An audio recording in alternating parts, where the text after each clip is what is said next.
नमः पार्वतीपतये हर हर महादेव श्रीगुरुभ्यो नमः। संपूर्ण वेदము ముఖ్యముగా ఆత్మజ్ఞానమును మాత్రమే చెప్తుంది. అనగా శుద్ధమైన పరమాత్మవే నీవు అనే విషయాన్ని సుస్పష్టంగా తెలుపడి చేస్తుంది. ఈ విషయాన్ని అర్థం చేసుకోవడానికి తగినటువంటి శక్తి సంపద లేకపోయినట్లయితే ఆ సామర్థ్యం రావడానికి ఉపాయభూతంగా ఉపాసనను చెప్తుంది. ఆ ఉపాసన చేయడానికి కూడా యోగ్యత లేకపోయినట్లయితే కర్మానుష్ఠానాన్ని బోధిస్తుంది. ఇక కర్మానుష్ఠానం కంటే క్రింద మెట్టు లేదు. అందువలన సాధనముల్లో మొట్టమొదటి సాధనం కర్మ, రెండవ సాధనం ఉపాసన. ఈ రెంటి వలన సిద్ధమయ్యేది తాను శుద్ధ పరం బ్రహ్మ అను విషయం. ఈ కర్మలు ఏమి చేస్తాయి? చిత్తభూమిని శుద్ధం చేస్తాయి, పరిపక్వాన్ని పొందిస్తాయి. నాటు వేయడానికి ముందుగా, భూమిలో బీజావాపం చేయడానికి ముందుగా నీళ్లు పోసి రాళ్ళు రప్పలు తీసి దూరంగా పడేసి అచట ఆ మట్టిని చాలా మీగడలాగా తయారు చేసి దాన్ని చాలా శుద్ధంగా తయారు చేయడానికి కొద్ది రోజులు పడుతుంది. దీంతో వాడు సిద్ధుడైపోడు. నేను భూమినంతా చాలా శుద్ధంగా చేశాను, మీగడలాగా చేశాను, ఇక నా పని అయిపోయింది, నాకు 100 బస్తాలు బియ్యం వచ్చేసినాయి ఉంటుందే. ఈ పరిపాకాన్ని తయారు చేస్తే భూమి పంటకు సిద్ధమైంది. అలాగే చిత్తభూమి మనకు బీజాన్ని నాటడానికి సిద్ధమైంది కర్మానుష్ఠానం చేసినందువల్ల.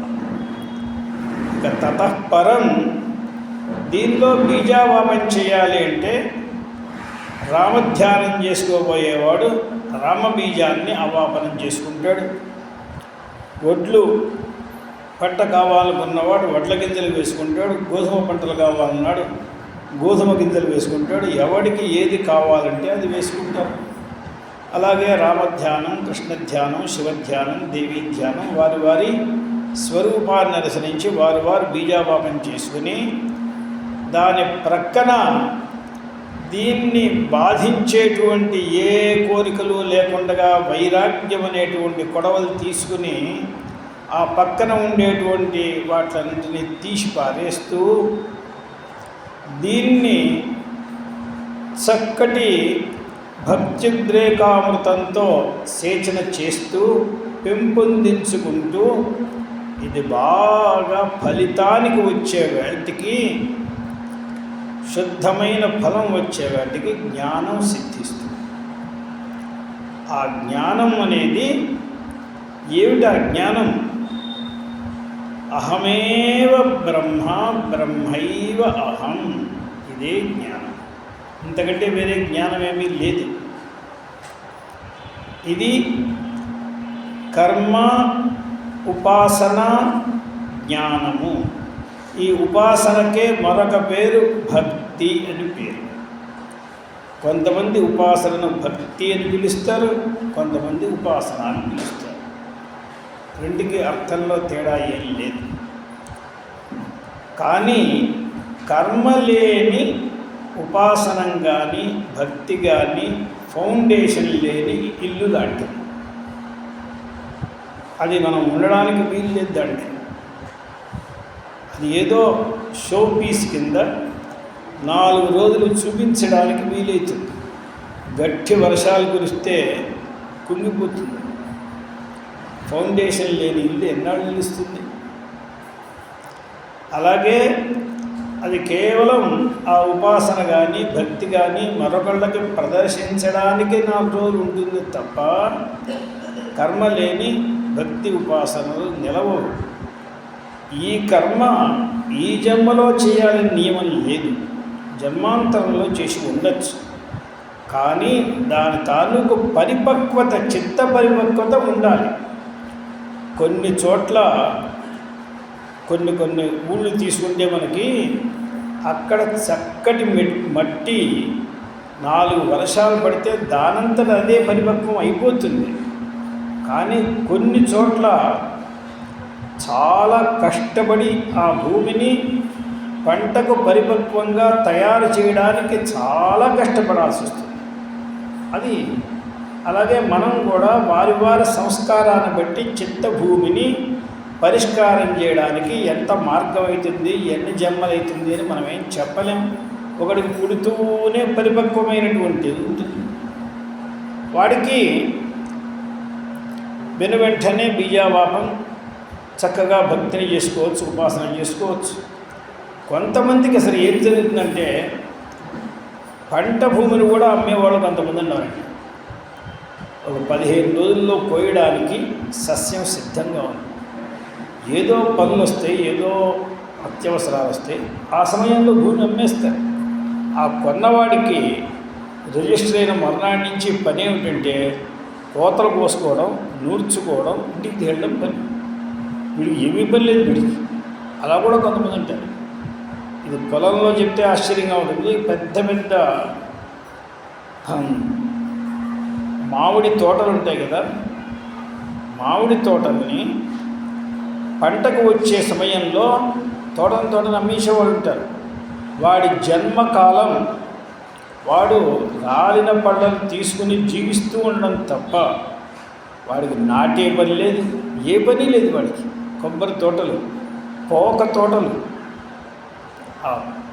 పోక తోటలు చూడాలి. ఒక్క తోటలకు వెళ్తే 100 సంవత్సరాల దాకా కాస్తూనే ఉంటాయి.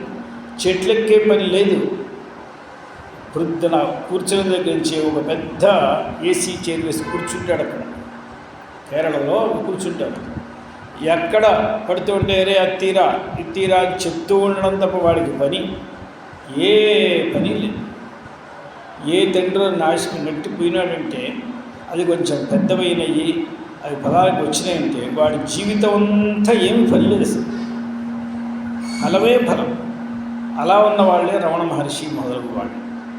వాళ్ళకి కర్మ లేదు, ఉపాసన లేదు, పుడుతూనే జ్ఞానం. అటువంటి తండ్రి తాతలు తండ్రులు అటువంటి పనులు చేశారు వాళ్ళు. 100 ఎకరాల లవంగం తోట ఇచ్చిపోతే ఇక వాడి జీవితం ఏమని చెప్పాలి? వాడికి ముట్టుకుంటే బంగారం. కేసరి తోటలు ఉన్నాయి కాశ్మీరాల్లో. కేసరి తోటలు ఇచ్చిపోతే ఒక్కొక్క పడిన రెబ్బను తీసి జాగ్రత్తగా పెడుతూ ఉంటే చాలు. ఒక రెబ్బకి 1 గ్రాము ఎంతది? కేసరి 1 గ్రాము ఎంత? ఒక రోజుకి వాడికి 4-5 కిలోలు వచ్చిందంటే వాడు ఎంత కోటీశ్వరుడు, ఏమిటైనా ఏం చెప్పగలం మనం? వాడిని మన గురించి మనం ఏం మాట్లాడలేము. అటువంటి ద్రవ్యాలు వచ్చే ఉన్నాయి. ఎక్కడో లవంగాలు వస్తాయి. అన్నీ అనగా కర్మ, ఉపాసనం, జ్ఞానం. ఇప్పుడు మనకి ఈ మూడిటల్లో ఒక పెద్ద విశేషాన్ని గీతల్లో చెప్పాడు. కర్మ మార్గంలో ఏదో ఒక రోజున చేశాం, రెండో రోజు మానేశాం, అథవా ఒకరోజు కూడా మొత్తం చేయలేదు, ఏదో కాస్త చేశాం, కాస్త వదిలేశాం, దాంట్లో ఏం ఫలం లేదు. పూర్తిగా కర్మ చేయాలి. సరే, ఉపాసన పూర్తిగా చేయాలి. కానీ జ్ఞానం దగ్గరికి వచ్చినప్పుడు నీవు ఎంత చేస్తే అంతే లాభం, నష్టం లేదు దీంట్లో. నష్టం లేని వ్యాపారం ఏమిటి? నష్టం లేని వ్యాపారం అంటే జ్ఞాన మార్గం. ఎంత చేస్తే అంత. ఇప్పుడు కోమటి కొట్టు పెట్టి ఒక పూట వ్యాపారం చేసి సంవత్సరం పాటు బంధించి అనుకోండి, అంత నష్టమే పడికి వచ్చిన సామానంతా ఎడిపోతుంది. ఇదే బ్రాహ్మడు ఒక రోజున ఎక్కడో వెళ్ళి గణపతి పూజ చేయించాడు, 4 రోజులు వెళ్ళలేదు, వాడికి నష్టమేంటి? వాడికి ఏం పెట్టుబడి ఉంటే కదా నష్టానికి. ఈ జ్ఞాన మార్గంలో ఆరంభించాం వదిలేశాం, ఆరంభించాం వదిలేశాం, ఆరంభించాం పూర్తిగా చేయలేదు అనే మాటలు లేవు. ఈ మాట ఎవరు చెప్తున్నారు? మనకి భగవద్గీతల్లో 2వ అధ్యాయంలో 40వ శ్లోకం, 2:40 రాసి పెట్టుకోండి. నేహాభిక్రమ నాశోస్తి. ఇహ అంటే అధ్యాత్మ జ్ఞాన మార్గమందు, ఇహ అంటే ఇక్కడ అని అర్థం. ఇక్కడ అంటే ఎక్కడండి? అధ్యాత్మ జ్ఞాన మార్గమందు అభిక్రమ. అభిక్రమ అంటే ప్రారంభ. ఈయనదో ప్రారంభించాడండి, వదిలేశాడు. ప్రారంభించాడు వదిలేశాడు. ఇది కర్మ మార్గంలో చాలా పెద్ద నష్టం. ఎవడో పెద్ద అపార్ట్మెంట్ కడతా అన్నాడు, అందరి దగ్గర డబ్బులు తీసుకున్నాడు, ఎవరి దగ్గర అగ్రిమెంట్ తీసుకున్నాడు, 4 ప్రహరీ గోడలు కట్టడం ఆరంభించాడు, 4 ఇటుకలు పెట్టి వదిలేశాడు. 10 సంవత్సరాలు చూడలేదు. వీళ్ళు వదులుతారా జనం? పెద్ద నాశం వాడికి. కానీ ఇక్కడ నేహ అభిక్రమ నాశ. అభిక్రమం అనే శబ్దానికి అర్థం ప్రారంభం. ప్రారంభించేశాం వదిలేశాం అనే మాట. అభిక్రమ నాశ అంటే ప్రారంభ నాశం చేశామనే భయం మనకి లేదు. ఇక్కడ భయం లేదు. నాశోస్తి. సరేండి పోనీ దానివల్ల మనకి ఫలంలో నాశం లేదు, బాగానే ఉంది. కానీ పాపం చుట్టుకోదా? మనమేదో దేవుడి దగ్గరికి వెళ్ళి నాయనానికి ఇలా అయితే ఇన్ని ఉండ్రాళ్ళు ఇస్తాం, అన్ని కొబ్బరికాయ ఇస్తాం అని చెప్పి అన్నీ మర్చిపోతే పాపం చుట్టుకోదండి. అలాగే ఇక్కడ ప్రపంచం చుట్టుకోదా అంటే ప్రత్యవాయో న విద్యతే. పాపం కూడా లేదు. ప్రత్యవాయం అంటే పాపం. అభిక్రమ నాశము లేదు, ప్రత్యవాయము లేదు. కొద్దిగా చేసిన చాలా పెద్ద భయం నుండి కాపాడుతుంది. స్వల్పమప్యస్య ధర్మస్య, వేరే ధర్మాల్లో కాదు, జ్ఞానధర్మం. అస్య ఈ ధర్మానికి మాట్లాడుతున్నాడు. వేరే ధర్మం చేస్తే అలా కాదు. ఏదో 3 సార్లు ఆచమనం చేయాలి, కేశవాయం అన్నా చాలండి. 3 ఒకటి అన్నా కదా నేను. అంటే ఒకటంటే ఏం లాభం లేదు, అది 0. అది ఒకటంటే అది 0. ఇక్కడ అలా కాదు. వివేకం కొంతవరకు తెలుసుకున్నాం, అంతవరకు వాడు యోగ్యుడు. వైరాగ్యం ఏదో కొంతవరకు తెలుసుకున్నాం, పూర్ణంగా తెలియలేదు వైరాగ్యం. అలాగే ఎక్కడెక్కడ ఎంతెంతవరకు తెలుసుకోవడానికి వాడికి చేతనవుతుందో అంత తెలుసుకున్నప్పటికీ స్వల్పంగా తెలుసుకున్నట్టుకుని వాడికి ఏమాత్రము నష్టమే లేనటువంటి స్వల్పమప్యస్య ధర్మస్య త్రాయతే మహతో భయ. చాలా పెద్ద భయం నుండి వాళ్ళని కాపాడుతుంది. త్రాయతే అంటే కాపాడుతుంది. త్రై పరిపాలిస్తుంది. చిన్నదైనప్పటికీ సరే చాలా పెద్ద ధర్మం అండి. అందువలన ఈ ఆధ్యాత్మిక ధర్మం అనేది చాలా ముఖ్యమైన ధర్మం. అందువల్ల మన ఏ పుస్తకాలు మహాభారతంలో తెలుగు తీసుకున్నా సంస్కృతం తీసుకున్నా అంతా జ్ఞానమే జ్ఞానం, వైరాగ్యమే వైరాగ్యం, వివేకమే వివేకం. ఎక్కడ ఏది చూడబోయినా ఇదే తప్ప కథ పైన నడుస్తూ ఉంటుంది. లోపలంతా ఇదే, పైనే కథ. లోపల మొత్తం తత్వం ఇదే, ఒకటే.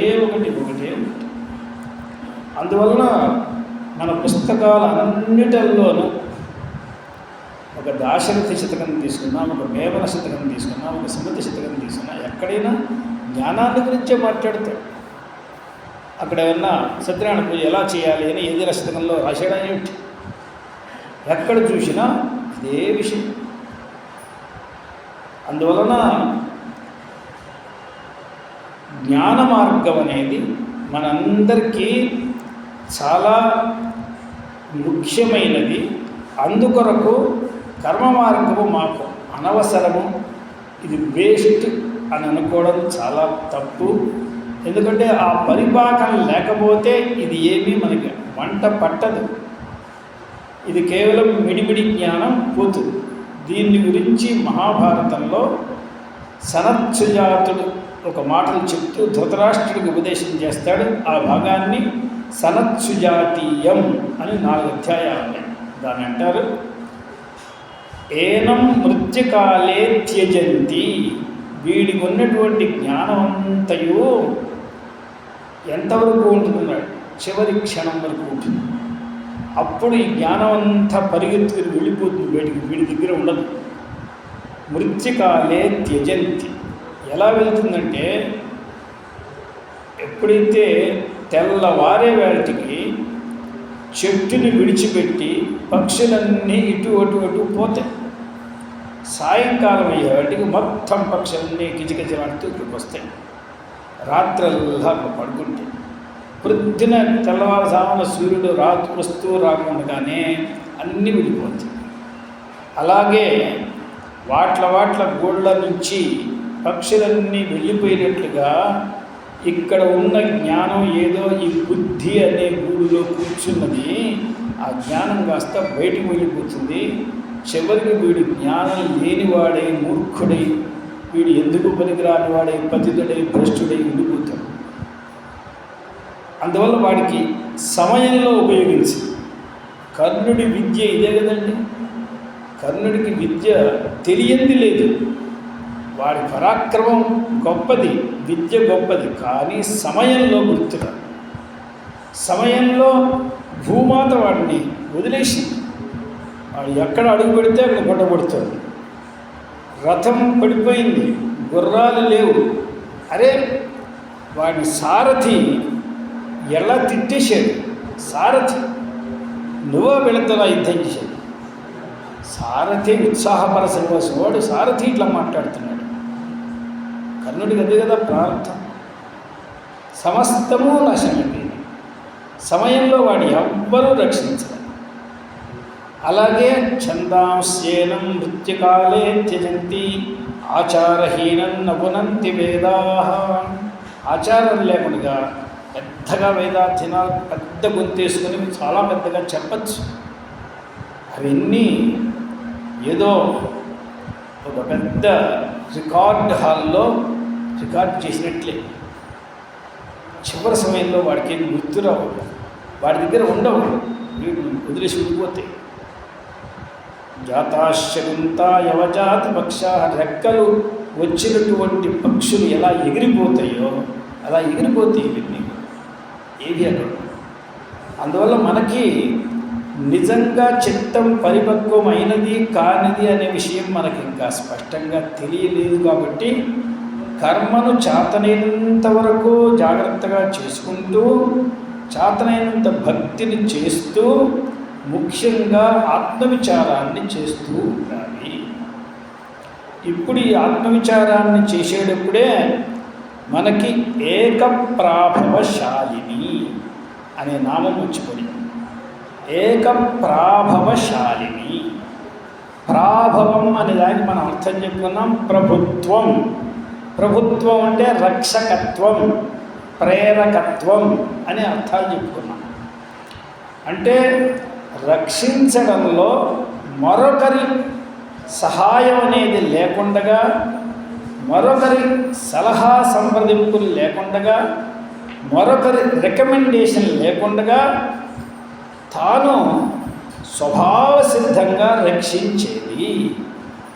ఎవరో వారు చెప్పారు కాబట్టి నేను ఇలా కూర్చోబెట్టారు, వారు చెప్పారు కాబట్టి నీతో నేను మాట్లాడుతున్నాను అనే పద్ధతి లేదు సార్.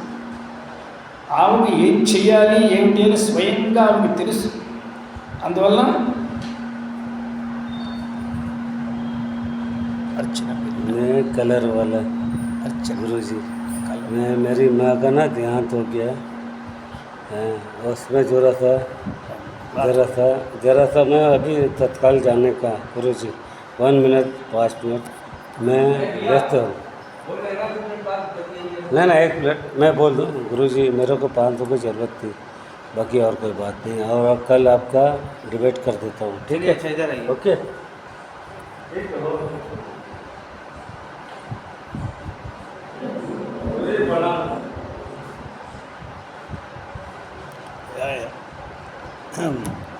ఆయన తాగి వచ్చాడండి. సరే కానివ్వండి వెళ్ళను, స్వయం వెళ్ళను.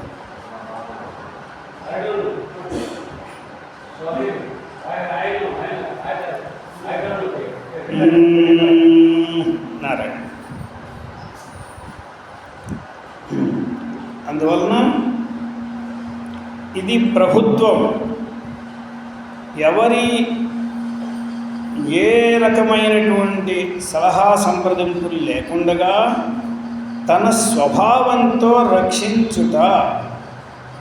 ఆ రక్షించుట అన్నప్పుడు ఎవరిని ఎవరు రక్షిస్తారు? రక్షింపబడేవారు ఎవరు, రక్షించేవారు ఎవరంటే ఒకరే అంటున్నారు, ఏకప్రాభవశాలిని. ఇప్పుడు ఈ నామానికి అర్థం ఏమిటి అని తెలుసుకోవాలి అంటే ఆయన నిష్కృష్టార్థం అని ఒకటి రాశారు శంకర భగవత్పాదులు. ఇది నిష్కృష్టార్థ అంటే నిష్కర్షగా చెప్పేటువంటి అర్థం ఇది అని రాశారు. దాన్ని తథాచ అని ఆరంభిస్తారు. తథాచ అంటే ఇంతగా మనం పూర్తిగా విచారించగా రంగరించగా ఇప్పుడు వచ్చిన సారం ఏమిటి? బాగా రంగరిస్తారు. స్వర్ణమకర ధ్వజాన్ని ఒక తేనెలో వేసి బాగా రంగరిస్తారు. అది పొడిగా ఉండకూడదు, బాగా కలిసిపోవాలి.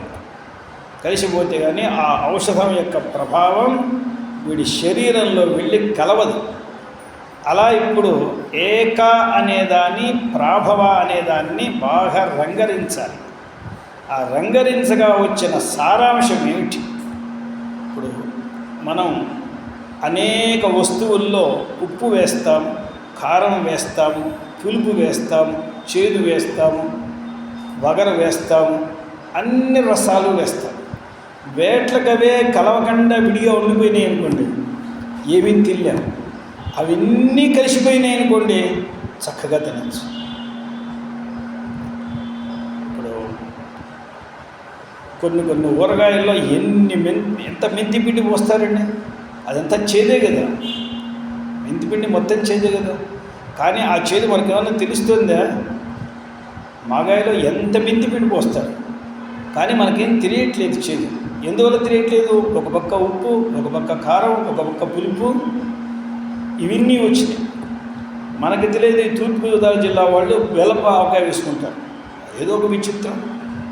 దాంట్లో వాళ్ళు ఇంత బెల్లం కూడా పడేసుకుంటారు. సరే, ఇప్పుడు దాంతో ఏమవుతుంది? ఒక పక్క మధురం కూడా వచ్చింది. ఇన్ని రసాల్లో ఏం తింటున్నామని తెలియట్లా, ఆవకాయ తింటున్నామని తెలుస్తుంది. ఆవకాయ అంటే ఏమిట్రా, పులుపా ఉప్పా? కాదండి, అది వేరండి. అది ఉప్పు కాదు, పులుపు కాదు, చేదు కాదు, అది వేరది. అంటే అన్నీ రంగరించి ఒకటైపోయినాయి, అన్నీ ఏకీకృతమైపోయినాయి. ఏకీకృతమైన తర్వాత అదొక ప్రత్యేకమైన రసం తెలుస్తుంది. అలాగే ఇప్పుడు జీవుడు వేరు, బ్రహ్మ వేరు. వీళ్ళిద్దరినీ రంగజేస్తే ఈ రెండు ఒకటి కాదు, ఇది వేరుది. ఇది ఏదో ఒకటి బ్రహ్మానుభవం, అది ఆనందం. కేవలం జీవుల్లో ఆనందం లేదు, కేవలం బ్రహ్మలో ఆనందం లేదు. ఈ రెండు ఒకటైపోయి వాళ్ళ విడిగా తీయడానికి వీలు లేకుండా చేసేస్తే అది వేరే రసం. అని ఏం చేస్తారు? అది వేరేది. అందువల్ల తథాచ దగ్గర నుంచి ఆరంభించి మొట్టమొదటి చివరి వాక్యం చదివితే ఇక మిగిలిన వాక్యం చదువుకోవడం తేలిక. ఆ వాక్యంలో చివరిలో ఆయన అన్నారు నిష్కృష్టార్థ, అంటే ఆయనే దీన్ని అథవా అథవా అథవా అని చెప్పి వీళ్ళకి అర్థం కావడం కష్టమని బాగా ఒక చెరుకు గడని పిండి బాగా రసాన్ని తీసి దాన్ని వడబోసి దాన్ని బాగా చక్కగా చల్లతనంగా తయారు చేసి నీకు కడుపు నిండా తాగరా, ఒక గ్లాసు 10 గ్లాసులో తాగు అని ఇచ్చినట్లు ఇది నిష్కృష్టార్థ. అది ఎంత కష్టం అండి, ఒక చెరుగ్గడని చేతితో పిండి దాంట్లో రసం చుక్క లేకుండా తీయడం అనేది చేతిలో ఎంత బలం ఉంటే జరుగుతుంది.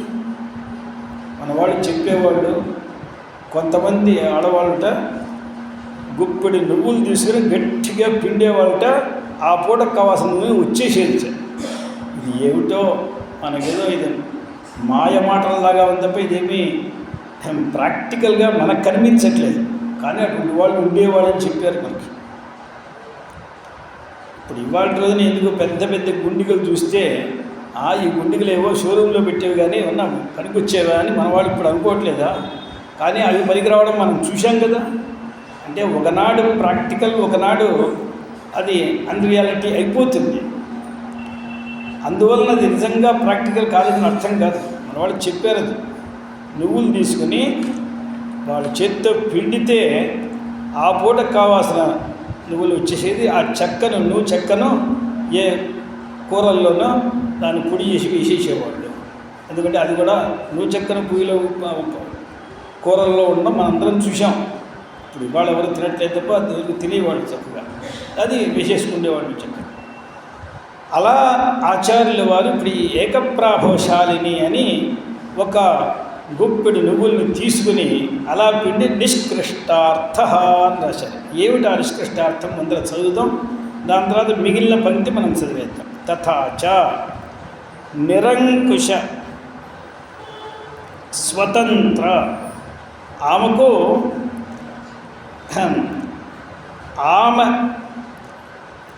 అధీనంలో ఆమె ఉంటుంది, ఆమె మరొకళ్ళ అధీనంలో ఉండదు. ఆమెను కంట్రోల్ చేసేవారు ఎవరూ లేరు. స్వతంత్రులంటే ఎవరి కంట్రోల్లో వాళ్ళు ఉంటే స్వతంత్రులు.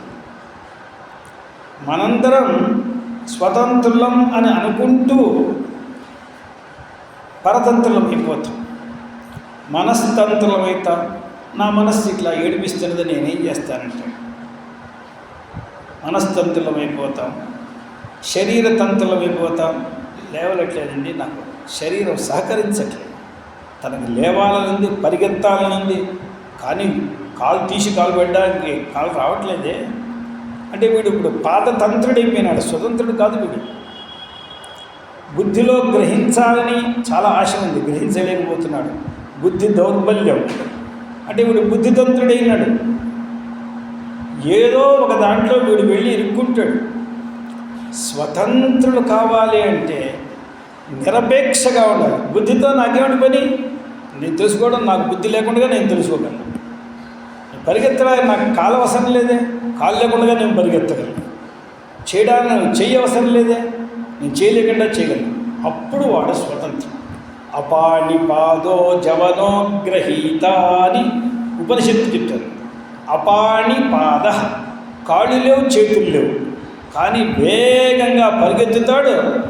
ఒకేసారి 4 బస్తాల జీడిపప్పుల్ని ఒక్క దాంట్లో తీసుకుంటాడు.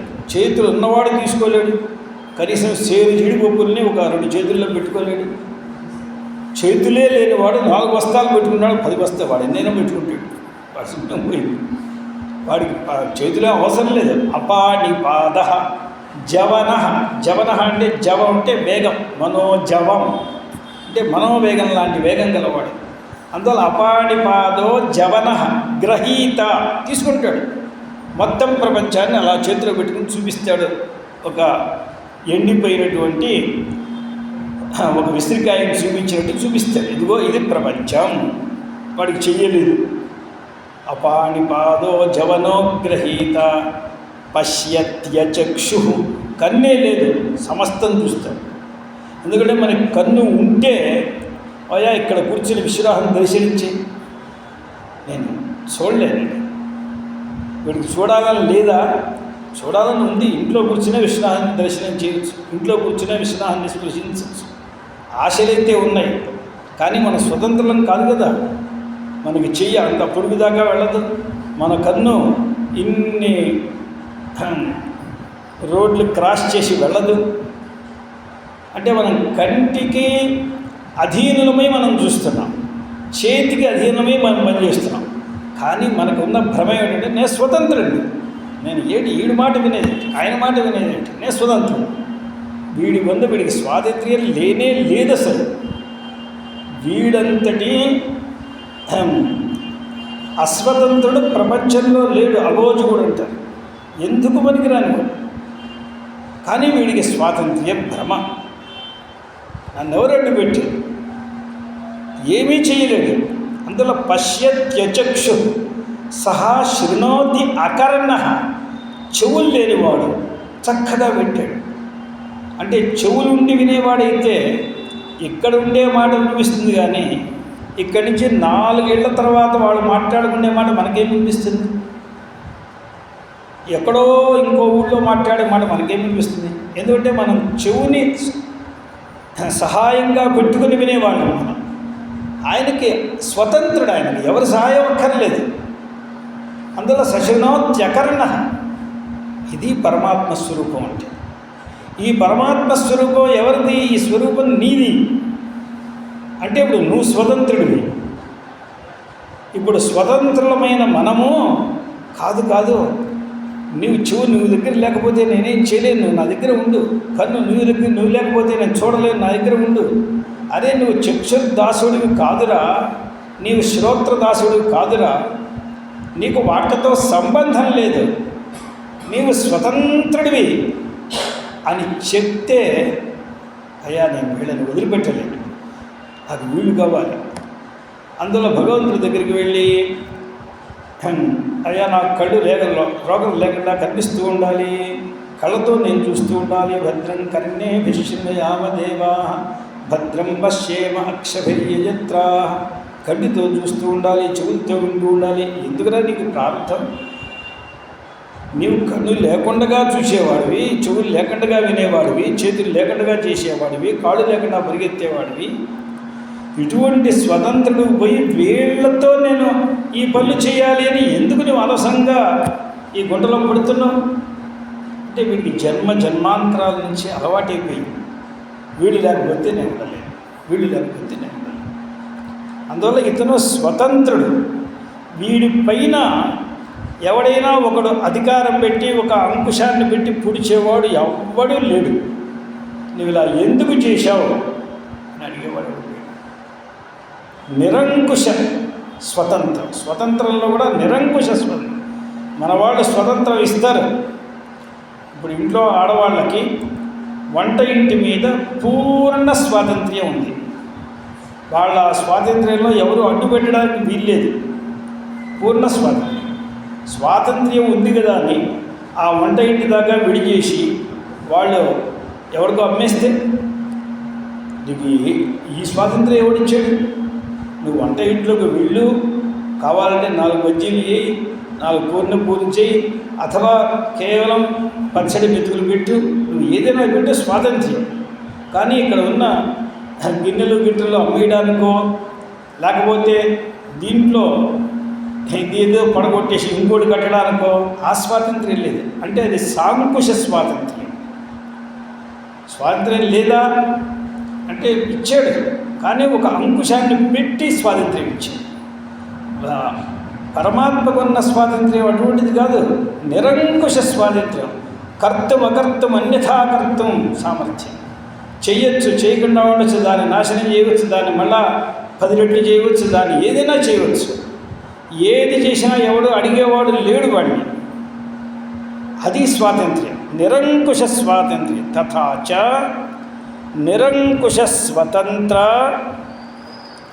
జగత్ కారణత్వ, జగత్తుకి కారణం అంటే జగత్తుని సృష్టించడానికి కారణం, జగత్తుని నడిపించడానికి కారణం. జగత్తులో ఏదైనా బాగా లేకపోతే దీన్ని తీసిపారేవయ్యా, మళ్ళీ ఇలా చెయ్యి అంటే తయారు. పెద్ద పెద్ద అడవుల్ని మహానగరాలు చేయవచ్చు, మహానగరాలని అడవుల్ని చేయవచ్చు. సముద్రం మధ్యలో చాలా పెద్ద ప్రపంచాన్ని సృష్టించవచ్చు, చాలా పెద్ద ప్రపంచాన్ని సముద్రంగా తయారు చేయవచ్చు. ఎవడు అడిగేవాడు ఎవడండి? ఎవడి మాట ఏం చెల్లుతుంది? ఇవాళ మనకి జగత్ ప్రభువులు అని వచ్చిన వాడు ఉన్నారే, ఒక్కడు నేను ఇలాగైతే ఉండనంటే బాబు అని కాళ్ళు పట్టుకుంటున్నాను. వీళ్ళేమిటి రక్షకులు, వీళ్ళేమిటి స్వతంత్రులు? అందువల్ల నిరంకుశ స్వతంత్ర జగత్కారణత్వం అనేది పరమాత్మకు ఒక లక్షణం. పరమాత్మ అంటే ఎవరు అంటే మనం తెలుసుకోవాలి కదండి. ఇప్పుడు మనకు తెలుసుకోవాల్సింది జిజ్ఞాస. ఈశ్వరుడు ఎవరు, నారాయణుడు ఎవరు, శివుడు ఎవరు, అమ్మ ఎవరు, ఇది కదా మనం తెలుసుకోవాల్సింది. మనకి ఇంత ఎండలో ఇంత వేడిగా కొడుతూ ఇక్కడ కూర్చుని ఏం చేయాలి? ఇక్కడ ఉన్న ఉల్లాసానికి వచ్చి కూర్చుంది. పరమాత్మను తెలుసుకోవాలి. ఆ పరమాత్మకు 2 విధములైనటువంటి గుర్తులు, గుర్తుకి పేరు లక్షణం. 2 విధములైన గుర్తులు. ఒకటి ఏమిటి? కొంచెం దూరంగా చూపించి ఒక గుర్తు చెప్తారు. 2 బాగా దగ్గరికి చూపించి ఇది అని చెప్తారు.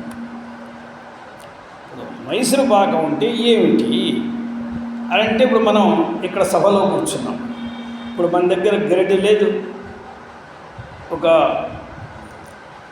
మూకుడు లేదు, శనగపిండి లేదు, నెయ్యి లేదు, నిప్పు లేదు, ఏమీ లేదు. చెప్పాలి. వెంటనే శనగపిండిని వేయించుకుని నెయ్యి పోసి దాన్ని పంచదార వేసి దాన్ని బాగా పాకం పట్టుకుని ఇలా చేసి ఇంకో బాగులో పోసేసుకొని గీతలు గీసుకుంటే ఒక్కలు వచ్చేస్తాయి. ఇప్పుడు ఏమైంది? తెలిసిందా తెలియలేదా? ఇది తటస్థ లక్షణం. ఇంత ముక్కంతి హెళ్ళి నోట్లో పెడితే ఇది మైసూరు పాకం. అంత అక్కడ వంట ఇంట్లో తాను స్వయంగా చేతితో తిప్పుతూ చూపిస్తూ ఇలా చూపిస్తే అది స్వరూప లక్షణం. తటస్థ లక్షణం, స్వరూప లక్షణం. పరమాత్మకు ముందు తటస్థ లక్షణం తెలుసుకుంటే తర్వాత స్వరూప లక్షణం తెలుసుకోవచ్చు. తటస్థ లక్షణం ఏమిటి? నిరంకుశ స్వతంత్ర సమస్త జగత్కారణత్వం. ఇది లక్షణం. చూడండి, అక్కడ పంక్తి చూడండి. చెప్పే మాటను విని పంక్తిలో అర్థం చేసుకోవాలి. తథాచ నిరంకుశ స్వతంత్ర జగత్కారణత్వ రూప తటస్థ లక్షణ లక్షిత. అంటే ఆ లక్షణంతో ఈ గుర్తుతో పెట్టతగింది, గుర్తు పెట్టుకోవడానికి వీలైంది. ఇది జగత్కారణత్వ రూప తటస్థ. అంటే రూప అంటే లేదు, జగత్కారణత్వమే తటస్థ లక్షణము అని అర్థం. లక్షణ లక్షిత. ఇప్పుడు వేదాంత సమన్వయ విషయీభూత. ఈ వేదాంత సమన్వయ విషయీభూత అనేది స్వరూప లక్షణం. వేదాంతముల్లో సత్యం, జ్ఞానం, అనంతం బ్రహ్మ, ఆనందం బ్రహ్మ ఇత్యాదులన్నీ ఏ స్వరూప లక్షణాలు చెప్పారో, ఇది నాయన బ్రహ్మ, ఇది నాయన బ్రహ్మ అని చెప్పారో, ప్రత్యేక భిన్నం బ్రహ్మ, ప్రజ్ఞానం బ్రహ్మ, ఇటువంటి సమన్వయ అంటే తటస్థ లక్షణం ద్వారా స్వరూప లక్షణాన్ని కూడా తెలుసుకొని వేదాంత సమన్వయ విషయీభూత. అది ఏమిటండి? అఖండ సచ్చిదానంద స్వరూప పరదేవత. ఇప్పుడు మనం దేవి గురించి మాట్లాడుతున్నాం కదా, నారాయణుడి గురించి మాట్లాడినా, శివుని గురించి మాట్లాడినా, ఎవరిని గురించి మాట్లాడినా, ప్రకృతంలో ఏది మాట్లాడుతున్నామో ఆ పరాదేవత అనేది అఖండ సచ్చిదానంద స్వరూప. ఆమె స్వరూపం కంటే భిన్నమైనది కాదు. అవశ్యం స్వస్వరూపేణైవ ధ్యాతవ్య. అంటే ఏకప్రాభవ. మనం అక్కడ ఉన్నాం. ఎక్కడ ఏ పదానికి వ్యాఖ్యానం చేస్తున్నామో మర్చిపోకూడదు. ఏకప్రాభవ. అందువల్ల ఇప్పుడు ఈ జీవుణ్ణి పరమాత్మను విడిగా లేకుండా ఒకటి అంటే రక్ష్యుడు రక్షకులు ఇద్దరు లేరు, ఒకటే. ఎవరో రక్షిస్తున్నారు అనేది మొట్టమొదలు ఒక రుచి పెట్టడానికి ఇక్కడ తీసుకొచ్చాడు. ఇక్కడికి తెస్తే నన్ను రక్షించేవాడు ఎవరు? అమ్మా, నీవు తప్ప నన్ను రక్షించేవాడు ఎవరు అని అమ్మ దగ్గరికే వచ్చి సమస్తమాన్ని విడిచిపెట్టేస్తే ఆ అమ్మ ఏం చేస్తుంది? నేను రక్షిస్తాను అని అంటూనే తన స్వరూపంలో ఏకీభూతం చేసుకుంటే ఇప్పుడు రక్షులెవరు, రక్షకులెవరు? ఏమీ లేదు, అంతా ఒకటైపోయింది, ఇక తేడా ఏమీ లేదు. ఇది ఇప్పుడు నిష్కరిష్టార్థం. అందువల్ల అవశ్యం స్వరూపేణైవ ధ్యాతవ్య. స్వస్వరూపేణైవ, స్వస్వరూపం కంటే అతిరిక్తంగా లేదు. ఈ మాటల్ని మనకు ధ్యాన శ్లోకాల్లో అహమిత్యేవ విభావయ భవాని అని కొద్దిగా అందిస్తారు. కానీ దాన్ని మనం అండర్లైన్ చేసి, దాన్ని హైలైట్ చేసి, దాన్ని ఒక హై పిచ్లోకి తీసుకొచ్చి దాన్ని ప్రత్యేకంగా మనం పెద్దగా చూడటం, అది ఏదో ఒక కోణంలో పడేసాం.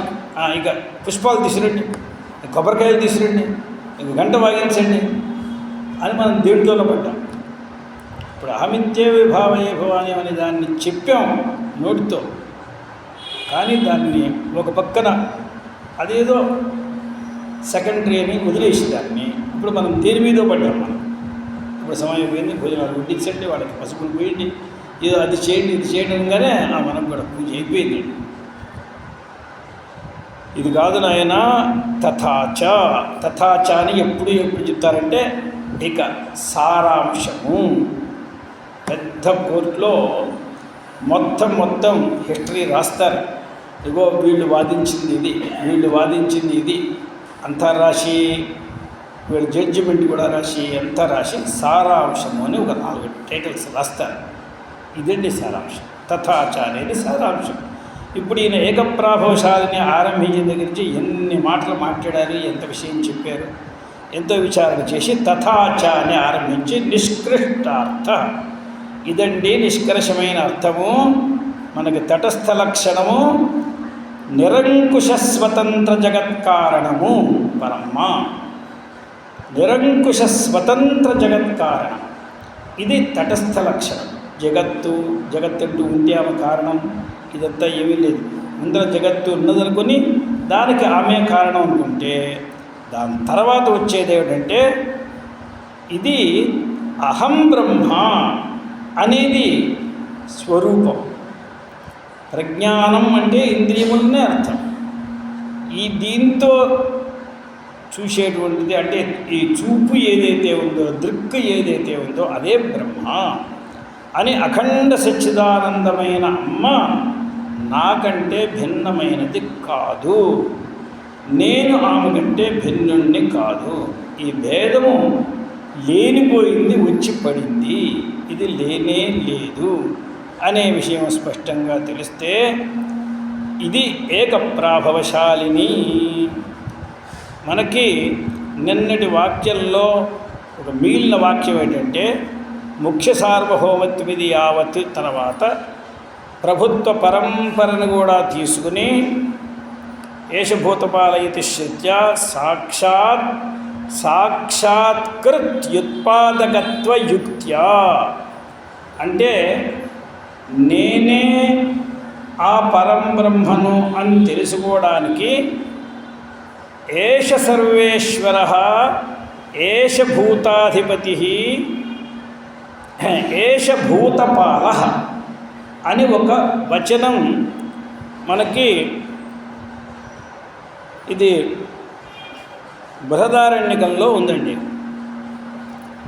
ఏష సర్వేశ్వర అనేటువంటి ఏష అనేది ఈయన, ఇతడు అని అర్థము.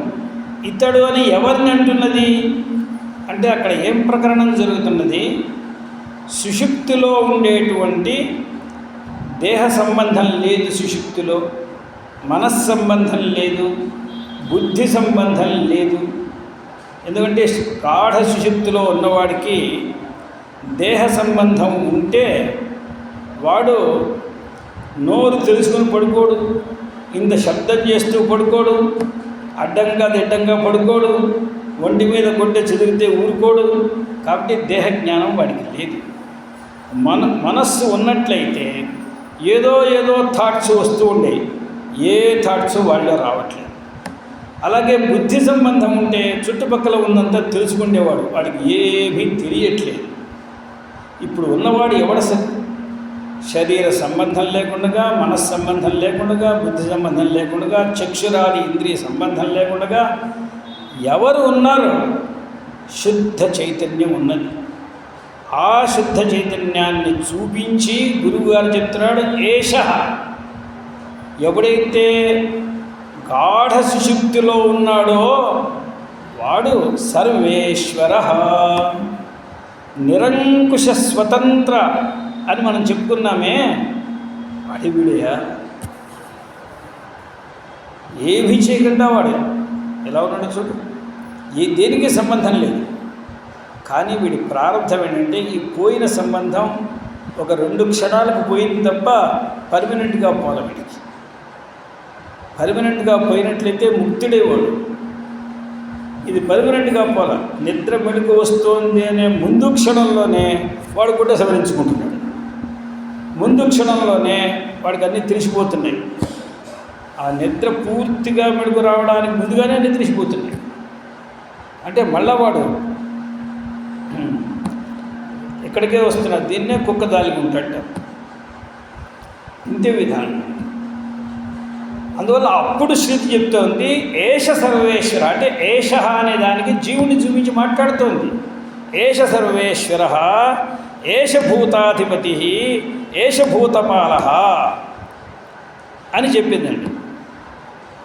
ఇప్పుడు అంతర్యామి పరమాత్మ, నిజంగా సర్వవ్యాపకుడైన పరమాత్మ మనలో దూరగలడా? మీరు ఒక 10 అడుగుల ఎత్తు, 8 అడుగుల వెడల్పు ఒక బీరువాని చేయించి ఈ చిన్న దర్వాజా నుంచి లోపలికి తీయగలరా? అంతలో బీరువాని చేయించి, అంతలో మంచాన్ని చేయించారు, అంతలో ఏదో పెట్టి చేయించారు. మీ ఇంటికి తలుపులో 3 అడుగులు ఎలా వెళ్తుందండి లోపలికి? దీన్ని పాటు చేయడానికి వీలు లేదు, నిరవయవం. ఇది ఎలా వెళ్తుంది లోపలికి? అందువల్ల బ్రహ్మ నిరవయవం, సర్వవ్యాపకం, విభు. ఇంతది మన లోపలికి ఎలా వెళ్తుంది?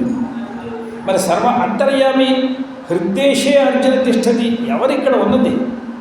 ఎలా వెళ్ళాడు? తదేవ ప్రావిశత. అంటే ఇప్పుడు దీనివల్ల ఏమర్థమైందంటే అంతర్యామి అనేటువంటి వలన ఒక యుక్తి మనకి తెలిసింది. మనం ఈ అన్నిటినీ అనవసరమైన గోడల్ని మనం పెట్టి కూర్చున్నాము, ఇవి లేవు అని మనం తలుచుకున్నట్లయితే, ఇప్పుడు ఒకే ఇంట్లో చాలా గోడలు ఉంటాయి. ఏమండి ఇల్లు అమ్ముతున్నారు, ఏమంటే మీరు ఈ గది అమ్ముతారా ఆ గది అమ్ముతారా? కాదండి, మొత్తం ఇల్లు అమ్ముతున్నాం. మరి అయితే ఇక్కడ గోడ ఎందుకు ఉంది అంటే, అరే గోడను చూస్తావు ఎందుకే, నువ్వు మొత్తం మా ప్రహరీ నీ బుద్ధి అలా పెట్టుకో. ఇక్కడ గోడలు ఉన్నా కూడా నువ్వు గోడలను చూడకో. నీకు ఇంత లెంత్, ఇంత బెర్త్, ఇది మొత్తం నీ చోటిది అని చెప్తే, అయితే మీరు గోడలన్నీ తీసేయండి అంటే తీస్తే కానీ కొనవాను. అవి ఉంటే ఏమిటి, లేకపోతే నీకెందుకు? బుద్ధిలోకి రావాలి. ఏ పరిధి ఉన్నదో ఆ బుద్ధిలోకి రావాలి. అక్కడ 1000 ఉండొచ్చు, 1000 లేకపోవచ్చు, అవన్నీ అనవసరం. అంటే మన బుద్ధి ఆకారం వేరు. అలాగే ఈ శరీరం అంతా ఇప్పుడు ఇవాళకి వాళ్ళ పడగొట్టక్కర్లేదు. దీన్ని పడగొడితే ఇంకా ఏం తెలుసుకుంటాం? అందువల్ల బుద్ధి ఉండేది ఉండని, శరీరం ఉండేది ఉండని, మనస్సు ఉండేది ఉండని, నీవిది లేవు అనుకుని ఇమేజ్ చేసుకుని సర్వత్ర ఉండేటువంటి అంతర్యాన్ని చూస్తే ఇంకా ఏం కావాల్సిందే ఉంది. అందువల్ల సాక్షాత్కృత్యుత్పాదకం, సాక్షాత్కృతి అంటే సాక్షాత్కారం, ఆ సాక్షాత్కారాన్ని ఉండు చేసేది, సాక్షాత్కారాన్ని ఉత్పాదన చేసేసి సాక్షాత్కృత్యుత్పాదక యుక్త్యా. అంతర్యామి అనే దానికి అర్థం ఏంటి? యుక్తి మాట. ఏమిటి యుక్తి? లోపలే ఉన్నాడంటే అర్థము ఎవరి లోపల ఎవరున్నారు అంటే లోపల ఉన్నవాడినే నేనయ్యా. ఇప్పుడు తెలిసింది కదా, పరమాత్మ లోపల ఉన్నాడు. ఆ లోపల ఉన్నవాడు ఎవరంటే లోపల ఉన్నవాడినే నేను అంటే ఇప్పుడు పరమాత్మ ఎవరంటే నేనని తెలిసింది కదా. ఇది అంతర్యామి యుక్తి. అంతర్యామి లోపల ఉండి పనిచేస్తున్నాడు, లోపల ఉండి చూస్తున్నాడు, లోపల ఉండి అంతా చూస్తున్నాడు. వాళ్ళు ఇవాళకి కూడా కొన్ని నాటకాలలో, కొన్ని విచిత్రమైన చిత్రాల్లో ఒక మనిషి పనిచేస్తూ ఉంటాడు. వాడు లోపల ఉండి రే ఇలా చేయకురా అని చెప్తూ ఉంటాడు. వాడు పర్వాలేదు నేను చేస్తానంటాడు. దెబ్బతింటాడు. ఏమయ్యా చంపలేసుకుంటాడు, చెప్పింది నేను మాట వెళ్ళలేదు అంటాడు. ఎవరితో వీడు మాట్లాడుతున్నాడు? లోపల వాడితో మాట్లాడుతున్నాడు. ఈ మాట్లాడేవాడు ఎవడు? లోపల ఉన్నవాడు ఎవడు? దీంట్లో రియల్ ఎవరు? దీంట్లో నిజం ఎవరు, అబద్ధం ఎవరు అని చూసుకోవాలిగా. ఇది చూడడానికే నాటకాలలో ఇలా చూపిస్తారు. అంతర్యామితో మాట్లాడుతున్నట్టుగా, వాడి అంతరాత్మతో వాడేదో మాట్లాడుతున్నట్లుగా. అందువల్ల మనవాళ్ళు కూడా చెప్తారు, నీ అంతరాత్మలో నీ బాగా విచారించుకోనైనా, నీ అంతరాత్మతో నువ్వు మాట్లాడుకో. వీడికి అంతరాత్మతో మాట్లాడే తెలివితేటలు ఉంటే ఎన్ని తప్పులు చేస్తాడో వీడు. కానీ మన వాళ్ళు బుద్ధి చెప్పేప్పుడు చెప్తారు, ఎందుకంటే ఏం చేస్తారు. అందులో ఇప్పుడు ఆచార్యులు వారు యుక్తిని ఎలా సూచించారో చూడండి. అంతర్యామితయా సాక్షాత్కృత్యుత్పాదకత్వ యుక్త్యా. ఇది సాక్షాత్కారం ఉండి చేయడానికి యుక్తి ఇదండి. లోపల పరమాత్మ ఉన్నాడు, హృదయంలో పరమాత్మ ఉన్నాడు. హృదయేశే అర్జున తిష్టతి అని చెప్పి ఇక వెయ్యి మామిడి పప్పు ఇంకో 2 గరిటెలు వెయ్యి అంటే లాభం లేదు. ఆ అంతర్యామి ఎవరు? నాకంటే వేరే అయిన వాడా? నేనేనా? బయట ఉన్నవాడినా నేను? లోపల ఉన్నవాడినా నేను? అంటే బయట ఉన్నవాడిని నేనైతే బయట ఎవరు? బయట చేతుల, కాళ్ళ, ముక్కుల, చెవుల, మనస్స, బుద్ధి ఎవరు? నేను వీళ్ళెవరిని కాను. అప్పుడు ఆ లోపల ఉన్నవాడినే నేను, అంతర్యామినే నేను అంటే పరమాత్మనే నేను. ఈ యుక్తితో ఏష సర్వేశ్వర అని శృతి చెప్తున్నది. ఆ శృతి చెప్పేటువంటి దాన్ని విశ్వసించి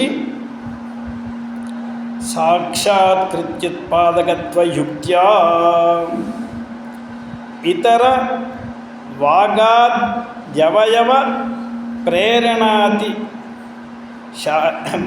ప్రేరణాతిశయానాం.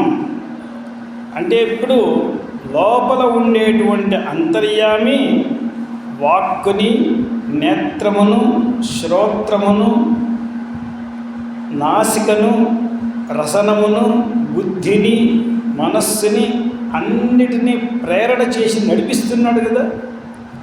వాగాది అవయవ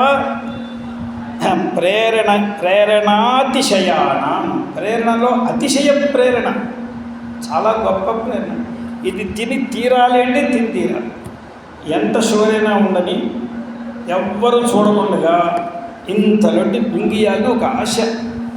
ఆ ప్రేరణ వస్తే ఆపరు ఎవరు ఆపగలరు? అలాగే ఏదో రకమైనటువంటి సత్కర్మ చేయాలని ప్రేరణ కానీ, దుష్కర్మ చేయాలని ప్రేరణ కానీ, ఆ ప్రేరణాతిశయం, ఆ అతిశయం వస్తే ఎవడూ ఆపలేడు వాడిని. ఇతర వాగాద్యవయవ ప్రేరణాతిశయానాం పర్యాప్తి అత్రైవ అస్తి ఇత్యభిప్రాయః. పర్యాప్తి అంటే ఆ అతిశయం అనేది ఇంతకంటే గొప్పది అది, అంతకంటే గొప్పది అది, అంతకంటే అతిశయం, అంతకంటే అతిశయం.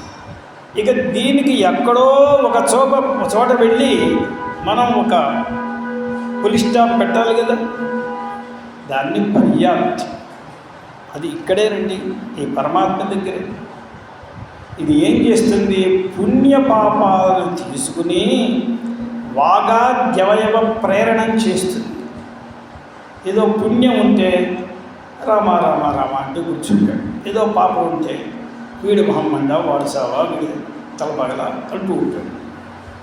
అంటే ఈ రెండు విధములైన ప్రవృత్తులు పుణ్యపాపాలను పెట్టుకుని నమే పుణ్యపాపే, అదే నాకు పుణ్యపాపాలకి సంబంధం లేదు, నేను లోపల ఉన్నటువంటి అంతర్యామిని అనుకున్న వాడిని వాళ్ళు ఏం ప్రేరణ చేస్తారు?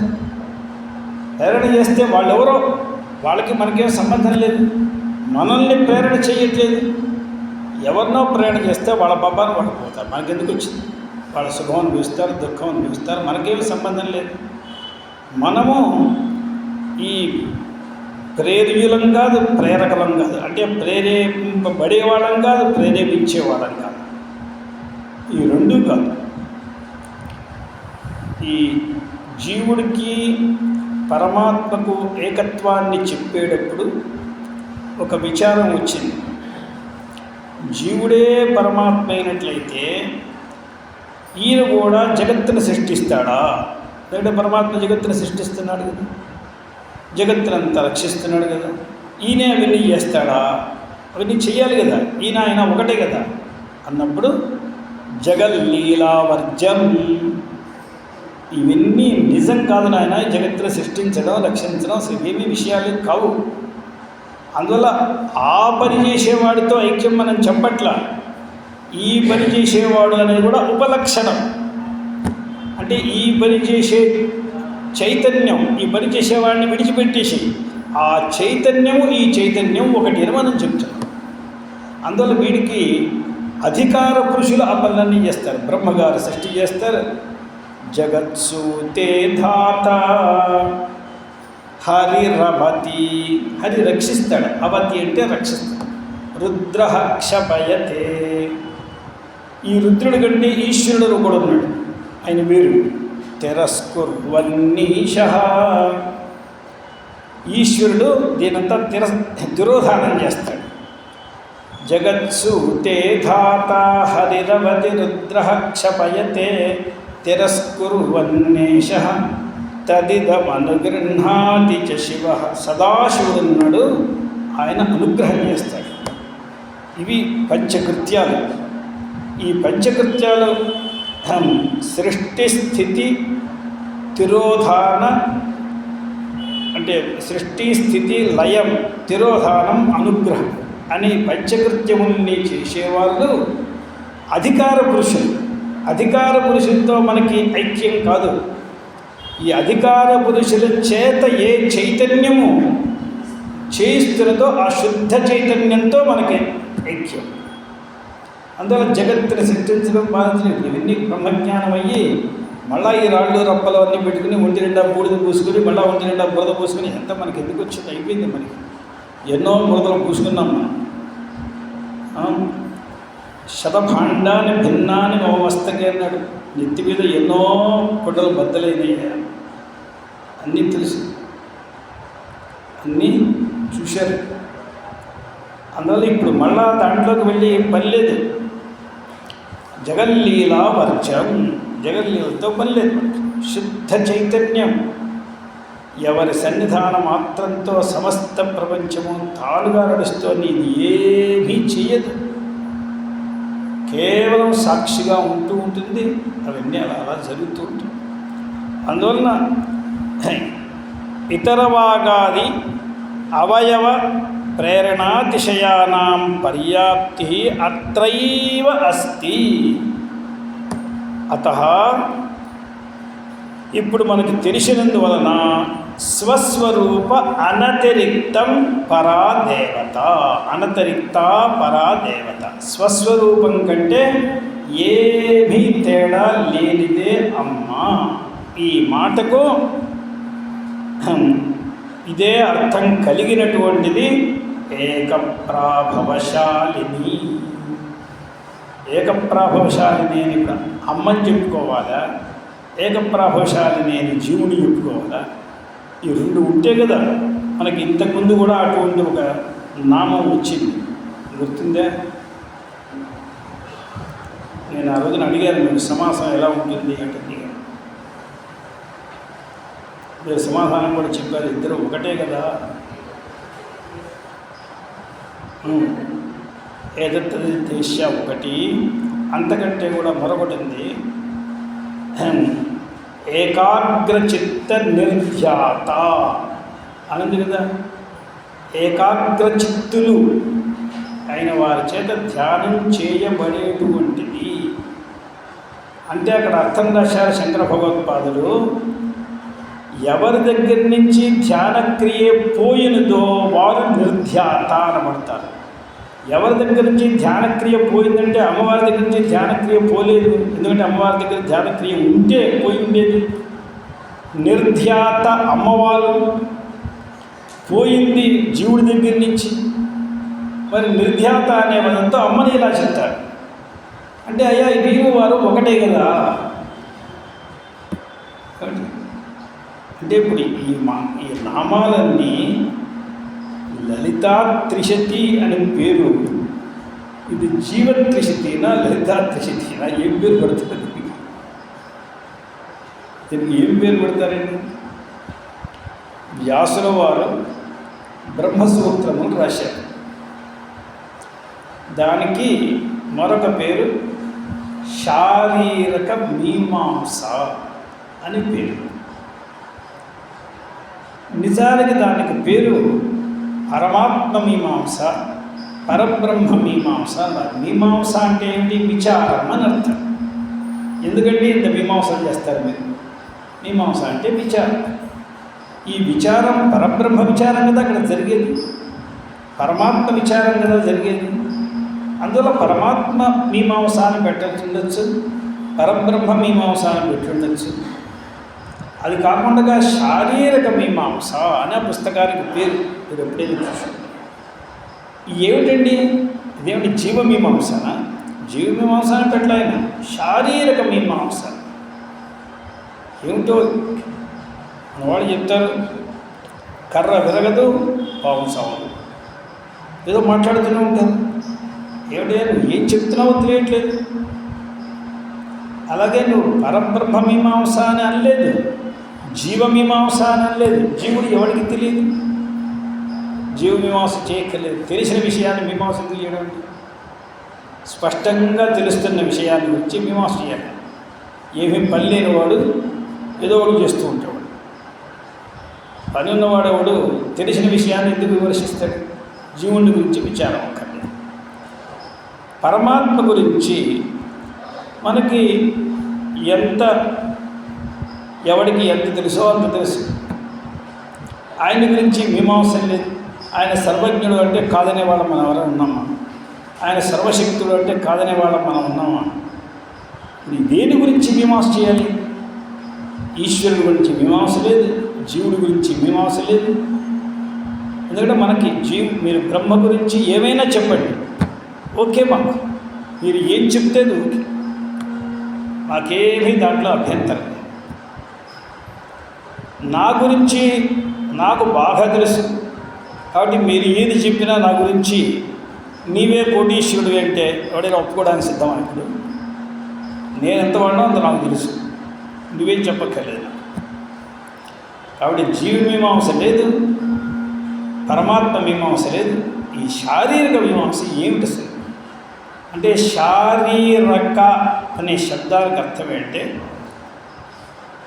శరీరంలో ఉండేటువంటి ఒక చైతన్యం. శరీరంలో ఉండే చైతన్యం అంటే శరీరంలో మనం అనుభవించే చైతన్యం. ఉన్నది సర్వత్రా ఉన్నది, కానీ మనం అనుభవించేది శరీరంలో. ఇప్పుడు మనమే ఏదో ఒక కొత్త విషయాన్ని మనం గుర్తించామనుకోండి, మనలో మనకి నవ్వు వస్తుంది. నేను ఇవాళ మహాభారతం వారు తిక్కన వారు పద్యం చదువుతున్నాను. దాంట్లో చెన్నై అని రాసింది. నాకు వెంటనే అర్థం కాల ఆ పదం. ఏమిట్రా చెన్నపురి అని ఇంతకుముందు మెడ్రాస్కి అనేవాళ్ళు, దాన్ని ఇప్పుడు చెన్నై అంటున్నారు. ఏమిటి తిక్కరగా చెన్నై అంటారు? అది చెన్ను ప్లస్ ఐ అది అక్కడ అర్థం.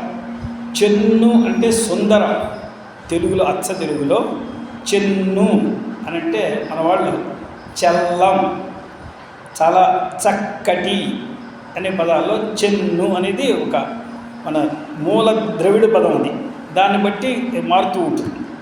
దాన్ని చెన్ను చెన్నై అయింది. ఇది నేను కాశ్యప సంశయించి మళ్ళీ ఒకసారి ఇది ఒకసారి తెలిసేవాడికి నాకేదో సంతోషం.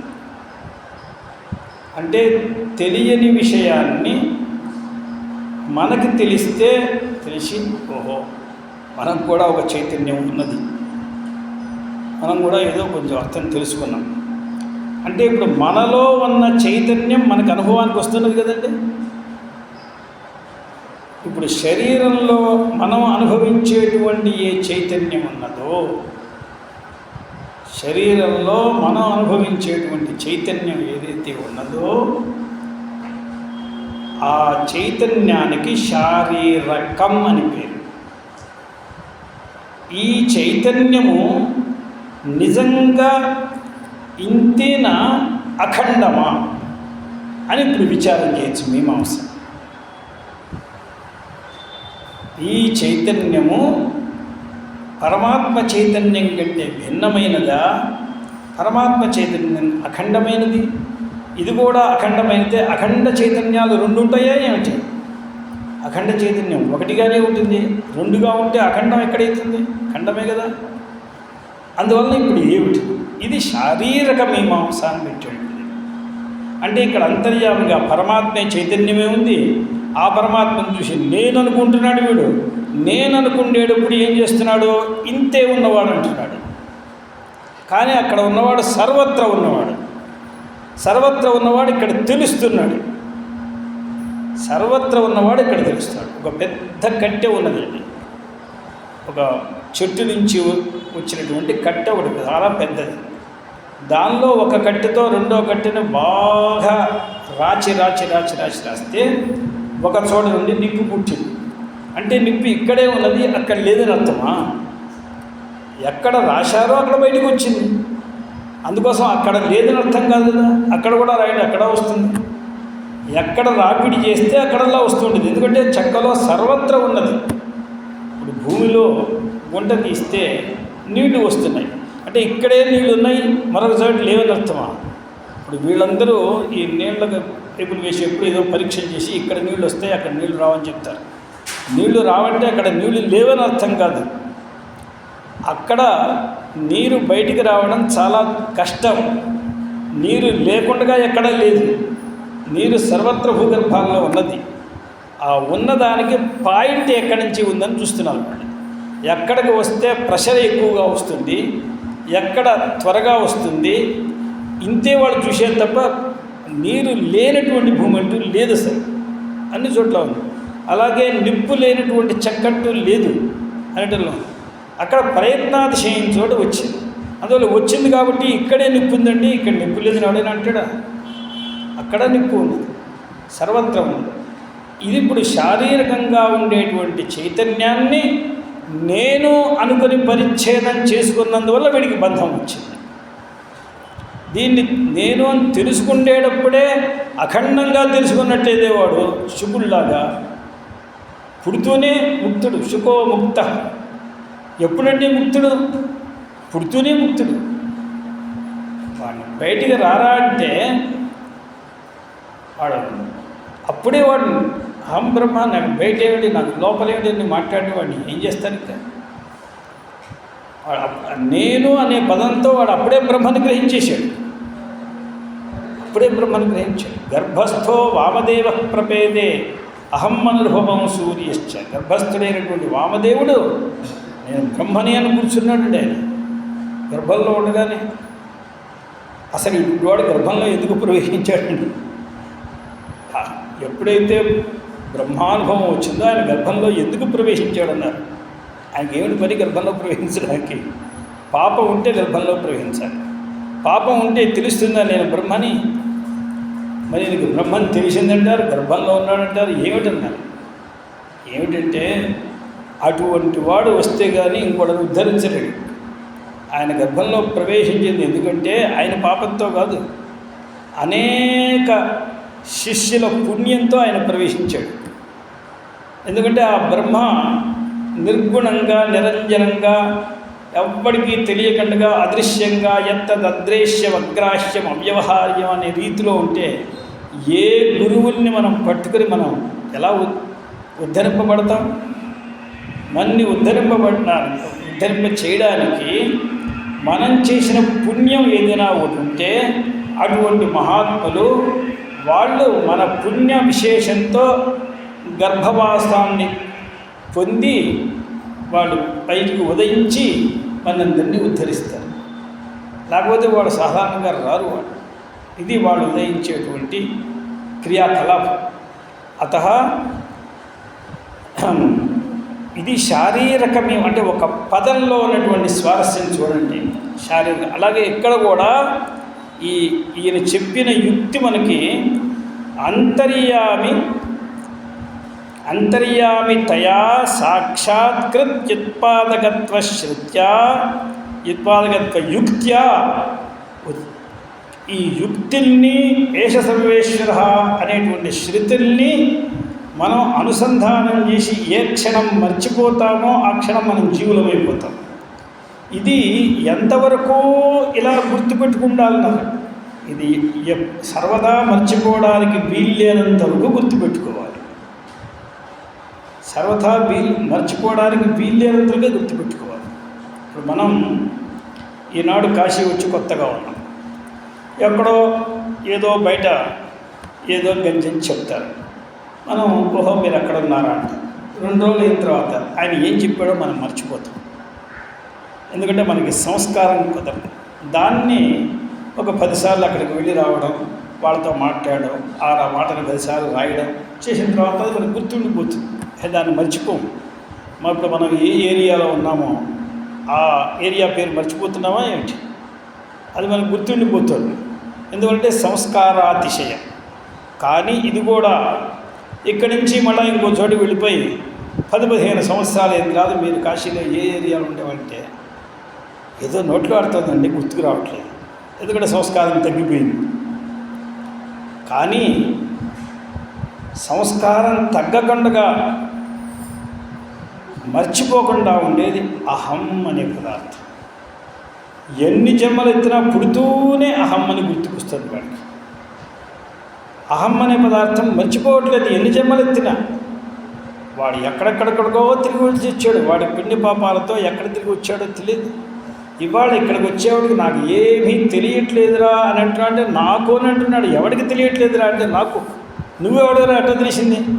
అదేమిటి తెలిసిపోయింది. అది ఎలా తెలిసిపోయిందో నాకు తెలియదు, తెలిసిపోయింది. అంటే ఇది మర్చిపోవడానికి వీలు లేదంటే ఇది స్వరూపమై కూర్చున్నది. ఆ స్వరూపంలో అనవసరమైన భ్రాంతి, అఖండమైన వాడికి సఖండత్వ భ్రాంతి, నిరతిశయానంద స్వరూపుడికి దుఃఖిత్వ భ్రాంతి, ఈ రకమైన సర్వజ్ఞుడైన వాడికి కించిజ్ఞత్వ భ్రాంతి, ఇలా అనేక భ్రాంతులు వచ్చినందువలన వీడు దుఃఖాలు పాలవుతున్నాడు. అందువలన శాస్త్రం ఎంతసేపు ఉన్నా మీరిద్దరూ ఒకళ్ళని ఇంతే బోధిస్తుంది. భ్రాంతిని పోగొట్టడం తప్ప వేరే కొత్తగా ఏం లేదు. ఈ భ్రాంతి అనే దానికే మోహం అని పేరు. అందువల్ల నష్టో మోహ స్మృతిర్లబ్ధ.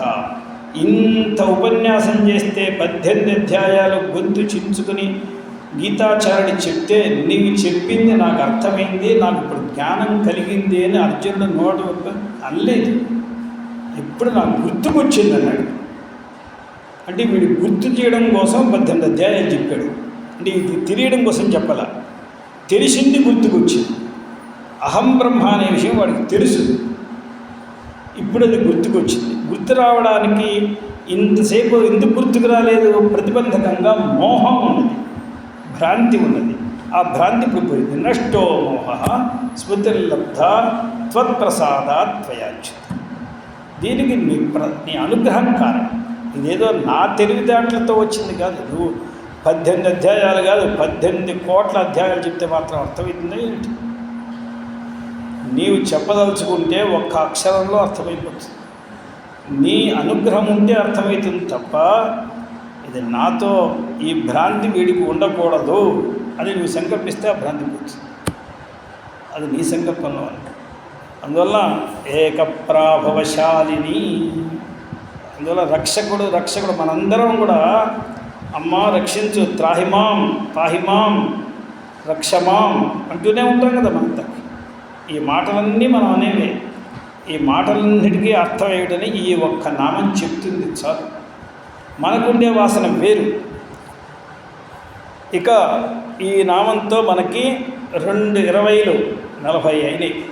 ఇక ఇక్కడి నుంచి 41కి వెళ్ళిపోతున్నాం. అంటే ఒక మండలం మనకి అయింది. ఈకార రూప మన మహామంత్రంలో 15 అవయవాలు ఉన్నాయి. దాంట్లో 3వ అవయవం ఈ అనేది అమ్మవారి స్వరూపం. అది ఈకార రూపం. ఇది 3వ అవయవం. 1 నుంచి లెక్క పెడితే 3వ అవయవం. ఈ 3వ అవయవం దేనికి అవయవం అండి? ఏదో ఇదిగో ఈ మనిషికి ఇది అవయవం, ఈ గజమునికి ఇది అవయవం, ఈ అశ్వానికి ఇది అవయవం. అలాగే ఇది 3వ అవయవం దేనికి అని అన్నట్లయితే, ఏ మహామంత్రాన్ని మనం ఇప్పుడు మనస్సుతో అనుసంధానం చేస్తున్నామో ఆ మంత్రం యొక్క 3వ అవయవము యద్వాచక మంత్రస్య యస్యాస ఈకార రూప. ఈ అనే దానికి ఇప్పుడు ఈయన పెద్ద వ్యాఖ్యానం ఇక్కడ చేయదలుచుకోవాలి. ఎందుకంటే ఆయనకి తెలుసు మనుషుల్ని ఎక్కువగా విసిగించకూడదు. విసిగిస్తే ఎవరి దగ్గరికి రాడు. అందువల్ల ఏదో ఒక నామంలో మనం ప్రాభవం దగ్గర ప్రభావం చూపించారు. ఇకపైన తేలిగ్గా అర్థమేదా తేలిగ్గా అర్థం. నిజంగా మనకేం అర్థం కాదా. ఈ కారు ఉన్నదాన్ని మనం ఎక్కడో చోట పట్టుకుని సాగపడతాడు, అక్కడ చెప్తారు. అది ఇక్కడే చెప్పడం ఎందుకు? ఇప్పుడు కొంచెం గ్యాప్ ఇచ్చి కొట్టాలి. అందువల్ల ఈకార రూప ఓం ఈకార రూపాయే నమః. ఈశిత్రి అన్న చోట కూడా సులభంగా వదిలేస్తారు. ఆయనకి చాలా చిన్నగా చెప్పడం తెలుసు, పెద్దగా చెప్పడం తెలుసు, సులభంగా చెప్పడం తెలుసు, కఠినంగా చెప్పడం తెలుసు, అన్ని టైపులు తెలిసినవాడు. సర్వజ్ఞమూర్తి అంటే ఆయన అన్నీ తెలుసు. ఈశిత్రి అనే దానికి కేవలం ప్రేరయిత్రి, సర్వప్రేరిక అంతే. అంటే అది ఈశిత్రి అనేది ఎలా వస్తుంది? ఇచ్చతి ఈష్టే ఇది ఈశిత్రి సర్వప్రేరిక. సమస్త జంతువుల్ని ప్రేరణ చేసేటువంటిది, సమస్త చరాచరముల్ని ప్రేరణ చేసేటువంటిది అమ్మవారు. ఓం ఈశిత్ర్యై నమః. ఈప్సితార్థప్రదాయిని. ఈ ఈప్సితార్థప్రదాయిని అనే దాన్ని మళ్ళా చాలా పెద్దగా పట్టు కూర్చున్నారు. దీనిలో కూడా ఒక చివరికి నిష్కర్షాన్ని మన ఎక్కడ కూడా తీసుకొచ్చారు ఈ నామంలో కూడా. ఎందుకంటే పెద్దగా వ్యాఖ్యానం చేయవలసిన చోట పూర్తిగా ఒక జిస్ట్ ఆయనే చెప్పేస్తారు. మళ్ళీ ఇక్కడ కూడా ఈ నామంలో చివరిలో తథాచ పెట్టారు. స్వస్వరూప ప్రతిపాదక వేదాంత శ్రవణ మనన నిధిధ్యాసన విషయీకృత సతీ అర్థం ప్రార్థ్యమానం సర్వాభ్యర్హిత మోక్షరూపం పురుషార్థం ప్రదదాతీతి ఈప్సితార్థ ప్రదాయిని అని అర్థం చెప్పారు. అంటే ఇప్పుడు మనకి ఈప్సితార్థ ప్రదాయిని, ఈప్సితం అనే శబ్దానికి అర్థం ఏంటంటే ఏదైతే మనం పొందదలిచామో దాన్ని ఈప్సితం అంటారు. ఆప్తుం ఇష్టం ఈప్సితం అంటే పొందడానికి ఇది మనకి ఇష్టం. ఇప్పుడు మనం ఇక్కడి నుంచి విశ్వనాథ గుడికి వెళ్ళదలుచుకున్నట్టయితే విశ్వనాథ మందిరం మనకి ఈప్సితం, అంటే అది పొందడానికి ఇష్టమైనది. అలాగే ఇంకొక చోటికి వెళ్ళదలుచుకుంటే అది ఈప్సితం, అథవా మరొక దాన్ని పొందదలుచుకుంటే అది ఈప్సితం. ఈప్సితమైనటువంటి ఒక విషయం ఉంటుంది. అర్థం అంటే ఏదో ఒక పదార్థం, ఒక విషయం. ఈప్సితార్థాన్ని ఇచ్చేటువంటి తల్లి ఈప్సితార్థ ప్రదాయిని. మనం దేనిని పొందదలుచుకున్నామో దానిని ఇచ్చేటువంటి తల్లి, ఇది అర్థం. ఈప్సితార్థ ప్రదాయిని.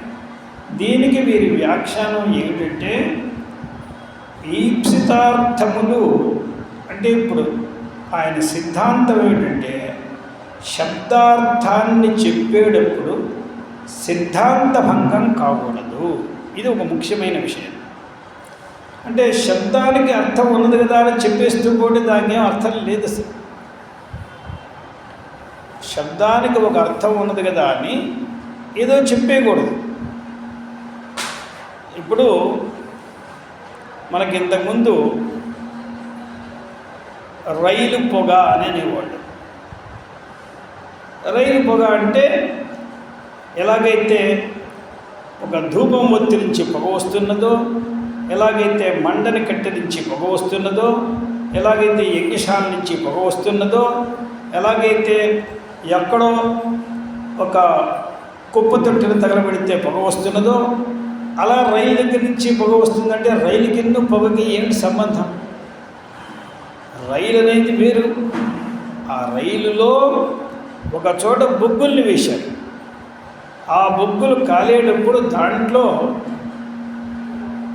కొంచెం కఠినమైన భాగం ఉంటే దాంట్లో నుంచి పొగ వస్తుంది. అంటే దాన్ని బొగ్గుల పొగ అని అనవలసింది, మనం రైలు పొగ అని అనేసేవాడు. ఎందుకంటే రైల్లోంచి వస్తుంది కదా, అక్కడ ఏదో గొట్టం ఉండేది, ఆ గొట్టంలోంచి పొగ వచ్చేది, అందువల్ల రైలు పొగ. ఎక్కడైనా పొగ బాగా ఎక్కువగా వస్తే అప్పట్లో ఏమిటండి ఇంత పొగ అయింది, అదేం లేదు రైలు పొగ. రైలు పొగ అంటే రైలు కింద పొగకి ఏమిటి సంబంధం? అంటే రైలు పొగ అంటే రైలు నుంచి వచ్చే పొగ అని చెప్తారా ఎవరైనా? అంటే ఆ రైల్లో రాక్షస బొగ్గులను అప్పట్లో వేసేవాళ్ళు, వేస్తే అవి తగలబడుతూ వాటిలల్లో కొంత భాగం కఠినంగా ఉంటే దాంట్లోంచి అది మండడానికి ముందుగా పొగ వచ్చేది. అంటే శబ్దార్థాన్ని చెప్పేటప్పుడు యుక్తిని కూడా చూసుకొని చెప్పాలి కదా. ఈప్సితార్థములు అంటే ఒకడికి ధనం ఈప్సితం, ధనం పొందడానికి ఇష్టం, ఒకడికి పుత్రులు ఈప్సితం, ఒకడికి గృహం ఈప్సితం, ఒకడికి విద్య ఈప్సితం, ఏవో అనేక ఈప్సితాలు ఉంటాయి. అంటే అవన్నీ ఇచ్చేస్తుంది అని అర్థం చెప్పచ్చు కదా. చెప్తే నిజానికి ఇచ్చేటువంటి తల్లి వేరు, పుచ్చుకుండేటువంటి జీవుడు వేరు, వీడికి కావాల్సినటువంటి డబ్బు, ఇల్లు, పిల్లలు, ఆకలి ఇదంతా వేరు అని ఇన్ని భేదాలు వచ్చేస్తే ఇక మన స్తోత్రం ఎందుకు, మన పూజ ఎందుకు, అసలు మన ఈ సిద్ధాంతం ఎందుకు? ఇవన్నీ ఎందుకంటే మనకి ఈ ఇన్ని భేదాలు పెట్టుకున్న తర్వాత మనకు పూజలు కావాలా, ఈ పుస్తకం కావాలా? ఈ పుస్తకంతో మనకు కావాల్సింది ఇప్పుడు పరమార్థతత్వాన్ని కదా కావాల్సింది, అధ్యాత్మ మార్గం కదా ఇది. అందువల్ల ఇప్పుడు ఈయనకి ఏం చేయాల్సి వచ్చింది? ఈప్సితార్థం అనే దానికి అర్థం ఏం చెప్పాలంటే మోక్షం అని చెప్పాలి. అంటే పొందదగినది మోక్షము, ఆ మోక్షాన్ని ఇచ్చేటువంటి తల్లి అని అర్థం చెప్పాలి. ఇప్పుడు మోక్షాన్ని ఇచ్చే తల్లి అంటే మోక్షం అనేది ఆవిడకంటే విడైంది కాదు, పొందేవాడి కంటే కూడా విడైంది కాదు. మోక్షం ఇద్దరికంటే విడైంది కాదు. ఆ మోక్షం అనేది ఆత్మస్వరూపమే, అదే పరమాత్మ స్వరూపం. ఇప్పుడు ఈ విషయాన్ని తెలియచేయాలి. దాని గురించి ఈయన మొత్తం విచారధారంతా పట్టుకురావాలి. ఇప్పుడు ఈప్సితం మోక్షమే అని ఎలా చెప్తారు? ఈప్సితార్థ ప్రదాయిని అన్నప్పుడు సర్వేప్సితం సుఖం, ఇందులో ఏమీ సందేహం లేదు. సర్వేప్సితం సుఖం. ఇల్లు లేనివాడు ఇల్లు కోరే కారణమేమిటి? ఇల్లు లేనిందువల్ల వాడు దుఃఖాన్ని అనుభవిస్తున్నాడు. ఆ ఇల్లు లేని కారణంగా ఏ దుఃఖాన్ని అనుభవిస్తున్నాడో ఆ దుఃఖాన్ని దూరం చేసుకోవడానికి ఇల్లు వస్తే సుఖం వస్తుందని వాడు అనుకుంటున్నాడు. ఆ ఇంట్లోకి వెళ్ళిన తర్వాత భూత ప్రేత పిశాచం బాధ పట్టుకుంటేవాడిని, నాయన నాకు ఇల్లు వద్దు, ఇంతకంటే చెట్టు కిందే బాగా ఉందంటాడు వాడు. అక్కడ అక్కడ ఏదో ఎండ వాన ఇంతే బాధలు, ఈ భూత ప్రేత పిశాచాలు పట్టుకుని ఇక్కడ ఎంతకంటే కష్టపడుతున్నాను, ఈ ఇల్లు వద్దు, నాకేం వద్దు అంటే వాడికి ఇల్లు సుఖం కాదు, ఆ ఇంటి వలన సుఖం వస్తుంది అనుకుని ఇక్కడికి వెళ్ళాడు. అక్కడ సుఖం వచ్చినా కూడా నిజంగా సుఖం లేదు, సుఖం రాకపోతే సర్వథా సుఖం లేదు. అంటే వీడికి కావాల్సింది సుఖం, ఆ సుఖంలో కూడా దుఃఖం కలవనటువంటి సుఖం. సుఖాన్ని అనుభవిస్తూ ఉండగా మధ్య మధ్యలో ఒక దుఃఖం కూడా వస్తూ ఉంటే పానకంలో పుడకల్లాగా ఉంటాయి కదండి. పానకం తాగేవాడికి చాలా చల్లటి తీయటి మంచి పటిక బెల్ల పానకం తాగుతూ ఉండేవాడికి మధ్యలో ఏ రకమైనటువంటి కష్టాలు రాకూడదు. వాడు వరుసగా గుటకలు వేస్తూ ఉంటే మంగళగిరి పానకాల స్వామిలాగా అలా పోతూ ఉండాలి. కానీ మధ్యలో ఇవి అడ్డు వచ్చి వాడు తాగలేకపోతే రసభంగం అయిపోదా. అందువల్ల ఆనందానుభవం ఎవరికైతే వస్తుందో వాడికి మధ్యలో దుఃఖం ఉండకూడదు. దుఃఖం లేకుండా సుఖం మనం ఇక్కడ ఎక్కడా చూడట్లేదు. ఎంత సుఖం కావాలనుకున్నా కొంతమంది భోజనం చేస్తూ ఏ గోంగూర బస్సులో కలుపుతుందంటే పచ్చిమిరకాయలు అడుగుతారు, అడిగి కొరికి తలదాకా ఎక్కుతుంది, ఎత్తి కొట్టుకుంటాడు, దగ్గుతాడు. కానీ మళ్ళీ ఆ పచ్చిమిరకాయ విడిచిపెట్టి మళ్ళా తర్వాత కొరుకుతాడు. అంటే దాంట్లో ఆనందము ఉన్నది, దుఃఖము ఉన్నది. కానీ దుఃఖం అనుభవిస్తూ కూడా ఆ ఆనందం కావాలి వాడికి. దానికోసం దుఃఖాన్ని అనుభవించడానికి తయారుగా ఉన్నాడు. అలాగే ఒక తల్లి కావాలి అనుకున్నటువంటి ఒక ఆడదానికి పిల్లవాడు వస్తే ఆ పుత్రానందం అనుభవించాలి.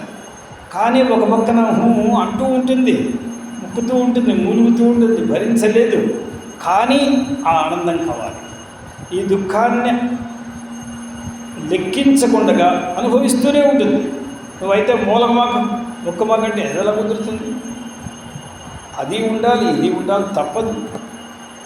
కానీ ఏమాత్రము దుఃఖ లేశము లేకుండా ఉండేటువంటి పోత పోసిన ఆనందం అనేది మోక్షము. ఎన్న దుఃఖేన సంభిన్నం నచగ్రస్తమనంతరం. ఇవాళ దుఃఖం లేకుండా ఉండడం కాదు.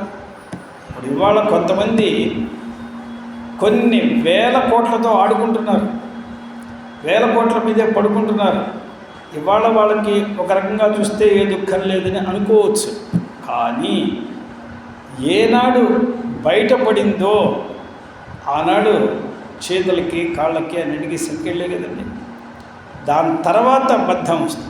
ఇవాళ బాగానే ఉంది, జరిగిన నాడు బాగానే ఉంది.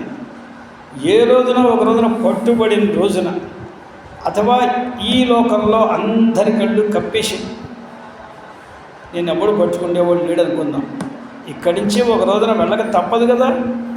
అక్కడికి వెళ్ళిన తర్వాత వాళ్ళ కళ్ళు లేవా ఏంటి? వాళ్ళ కళ్ళల్లో నువ్వు ఏం చేయగలవు? అందువల్ల నచగ్రస్తం అనంతరం.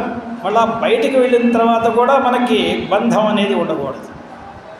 అభిలాషోపనీతంచ, అది మనకి ఇష్టపడి మనకు కావాల్సింది కావాలి. అది ఏదో వచ్చింది, ఏమండి నేనేమీ ఐశ్వర్యాలు అనుకోలేదండి, వచ్చి పడ్డాయండి, నేను వద్దంటే వచ్చి పడ్డాయి, అలా కాదు.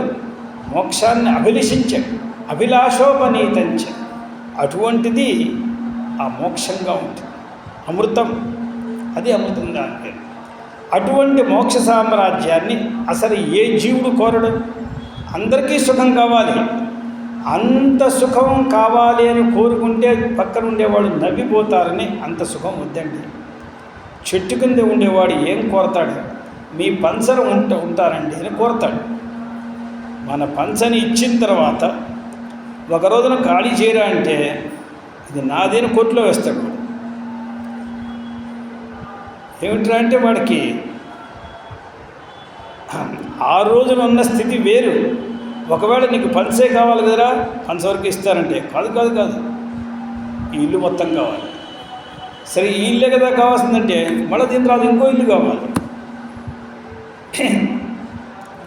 నాకు 10 ఇళ్ళు కావాలనే విషయం చెట్టు కింద ఉన్ననాడు నువ్వు ఎందుకు చెప్పలేదంటే ఆ రోజున వాడు ఊహించలేదు. అసలు వాడికి ఇంతటి యోగం పడుతుందని వాడే ఊహించలేదు. అందువల్ల మనకి సుఖం అంటే ఏమిటో తెలియక ఆ సుఖాన్ని మనం వ్యక్తీకరణ చేయట్లేదు. కానీ అందరి హృదయంలో ఉన్నది మోక్షేచ్ఛే. అందువల్ల ఈప్సితార్థం అనే శబ్దానికి అర్థం మోక్షమే. అంటే దానిని ఇచ్చేదంటే స్వస్వరూపాన్నే ఇచ్చేది. స్వస్వరూపం ఇవ్వడం అంటే నీ స్వరూపం నా స్వరూపం ఒకటే అని తెలియచేసేటువంటి అమ్మకు పేరు ఈప్సితార్థ ప్రదాయిని. నమః పార్వతీపతయే. హర హర మహాదేవ. నారాయణ.